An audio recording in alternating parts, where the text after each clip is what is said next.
السلام عليكم. البطال المصري شرف يا جدعان.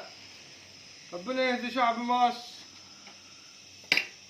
اللهم امين يا رب. مين؟ ايه اقعد على الكنبة يا ابني واشوف خالتك الحاج. عاملة ايه؟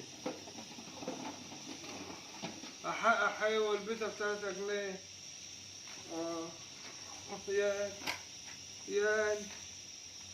اه امبارح يا استاذ انا كنت ناحية شلشلمون، واحد قايل لي عندي حمار في صنطة.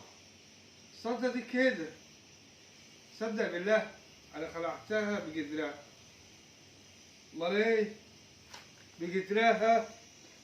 جبت لها مستب، وبعد جبت مستب وشلتها بجدرها. ها هي قد دي كده، بص هي كانت قد دي كده، بص بص بص بص بص، كانت قد دي كده، قد دي بالظبط السنت.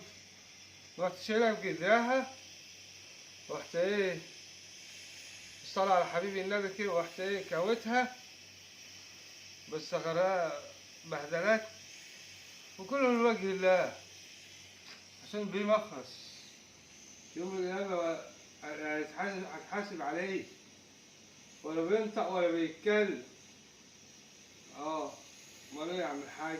انا البطال المصري اللي بقى ربنا في اكل عيش وفي البيم رخص، ولا بينطق ولا بيتكلم.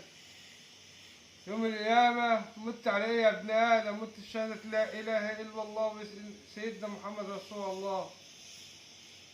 دينك دين الاسلام، ونبينا نبينا محمد رسول الله صلى الله عليه وسلم. يعني كل واحد هيصير على عمل. امال ايه يا عم الحاج؟ يا رب اللهم صل وسلم وبارك على سيدنا محمد.